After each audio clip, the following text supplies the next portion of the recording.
Yeah. Well, and that, as you said, Jack, that's the kind of young man that he is. Rolling out, being left-handed. That ball almost got knocked out of his hands, and he's going to scramble to the 30-yard line. It's a gain of 6. Wow. Well, that ball, as a defender reached in, did come loose, but very lucky that he could grab it. And he's young. He sure did. Yeah. But that was a very heads-up thing for Pat White to tell his teammates, because it's always the guy who hits back or pushes back who gets called. And he didn't want any of his teammates getting.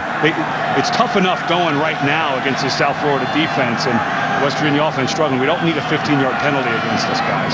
3rd down, and it's short. We need to take it out to the 33-yard line. Going to have the first down. Noel Devine will have 6 yards. Young on the tackle, but those kind of extra efforts are coming up big right now, because all of a sudden that clock is about to go under 10 minutes left in our contest, and you can see the snow coming down now harder than it has just about the entire evening. Devine over 1,200 yards now on the season. He's short and plays shorter because he bends over that ball, and he's about 4 feet tall. Ball is loose. Scramble for it at the 38-yard line.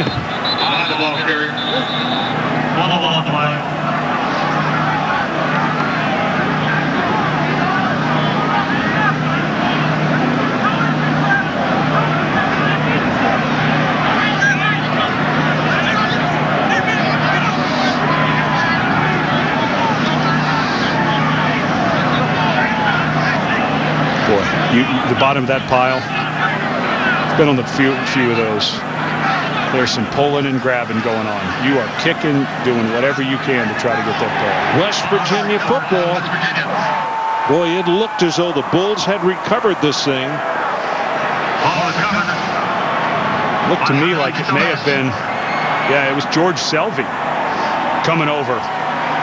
He didn't necessarily get a hit on the ball. Devine's got Starks got it, I believe. He wound up with it. Good heads-up play. Situation. So 2nd down, and they're going to wind up with 3 yards gained on the play. And it's hard to fuss at a ball carrier for not handling the ball with these kind of conditions and this kind of low temperature. Heavy pressure, and now he's loose. Up the near sideline, White will take it for the first down at the 47-yard line. How about that? Well, you got to figure in Pat White's last game, you're going to have to see at least one of these plays. Watch Selvey. He's just going to, the defensive end is just going to come right inside, completely unblocked, and White just sees him at the very last second, sidesteps him, and picks up the first down. It's almost like you almost had to have one of these plays in Pat White's last game. Well, George upset with himself, but he is such a good player. And I'll tell you, when you got a small guy as quick as Pat White is, sometimes it's just almost impossible when they're in space to bring him down. As Devine catches that one, speaking of guys in space that are tough to bring down, that's a gain of 9 yards. Again, a minute ago I said we're about to go under 10. We're about to go under 8 minutes, and this drive just continues. Chipping away. And it's the quarterback, White, with the scramble that kept it going on that 3rd down. And then that time, he had 3 routes he was looking at downfield. Nothing. Good protection. You take the check down, and you pick up 8 yards. 8.5. Call it 9. Yeah. Darn close to it.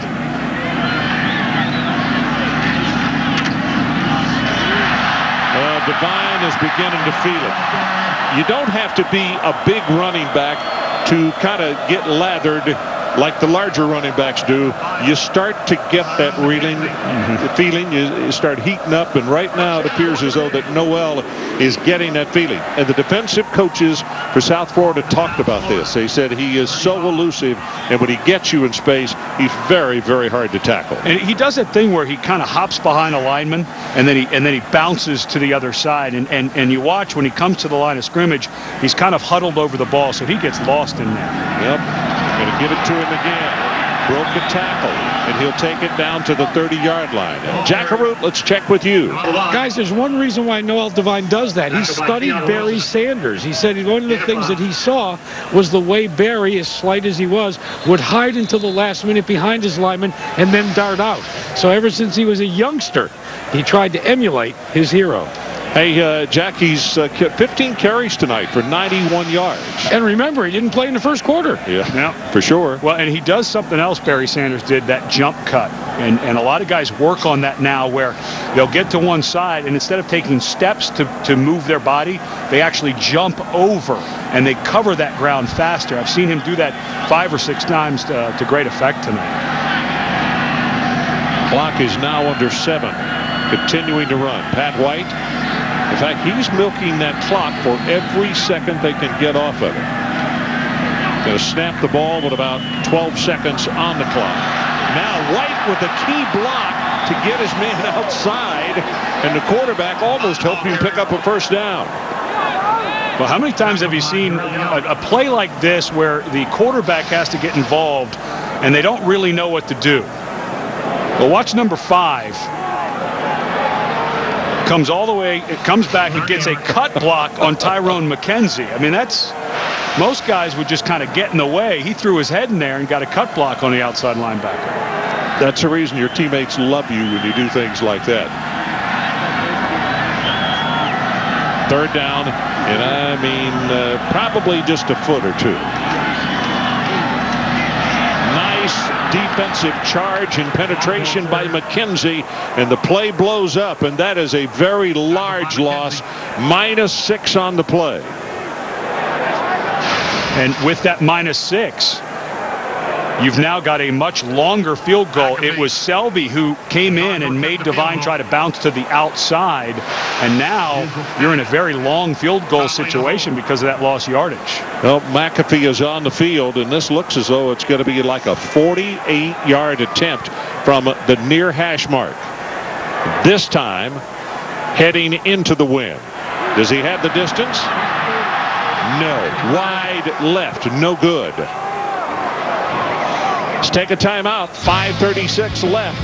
13-7. West Virginia holding on. And right now they scrimmage from their own 31.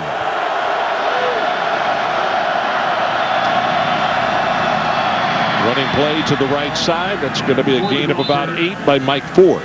Now, the defense has been so, well, they've made a lot of really good changes at halftime. South Florida, until that last play, only had 56 total yards in the second half. So West Virginia's defense has done the job. But what you got to watch right now, you only got a 6-point lead. You bust one assignment, as was the case a while ago with the overthrown pass that would have gone for a touchdown. Can't let it happen right now. Getting real late. The ball carrier slips down. Williams lost his footing. And I think that's the first time tonight we've seen where the weather had an impact on the footing, because that was a pretty standard cut by Williams, and he lost his footing coming back. But because of that slip, now you're into your 3rd down and 2 situation. You know what we haven't seen from Grothy tonight? It's a wide receiver screen. You got triple receivers over here to the left. Maybe a little wide receiver screen to try to pick this up. Or just trying to spread them out and let Grothy take it for the first down. Okay. Grothy throws it complete, and I mean, he threw it in the only spot he could have to get a completion. It's good for 6 yards to Bogan, and it's enough for the first down. And that's a big offensive lineman, and not much depth on this offensive line for South Florida. So they can't lose him. They only have 6 guys that they like to play with. But boy, that was thrown right there, because Allen was reached out trying to get that. But they're going to call a timeout, because even though Ryan Schmidt is trying to fake like he's not hurt, I think the referee thinks that he is going to have him go off. Not many guys that can come in. Maybe Zach Herman. They only have really 1 or 2 backups. And they're not being charged for the timeout. I mean, now, if they were, that would leave them with only one, but they still had 2 timeouts remaining. Clock starts to run again at 3:55 and counting. Jeremiah Warren into the ball game now. That offensive line. Grothy deep down the middle, and the ball is tipped. Incomplete. Sands working against A.J. Love. Boy, that ball seemed to hang up there forever, didn't it? Yeah, I'm just not quite sure why Matt Grothy needs to be throwing this ball. And they were all deep routes. They just, the deep ball, that's just such a long throwing motion. I think the ball came out funny and it really hung up in the air. And the receiver, Love, made a good play on it. But, boy, Grothy's just thrown a couple of balls downfield very poorly. Defensive back almost intercepted that pass off his teammate's backside as it rolled down his back. Grothy, lots of time. Now pressure. And he throws incomplete. Had 2 receivers right there in the area. Yeah, and this was confusion by the receivers not knowing who Grothy was throwing to. And I think that the underneath receiver, Johnson and Bogan. Yeah, watch as Grothy breaks out. He's going to have a receiver here and another receiver coming back after the play. He's going to break out. And he's throwing to the longer receiver, but it was Bogan who didn't know that and tipped it so that the receiver behind him couldn't make the catch.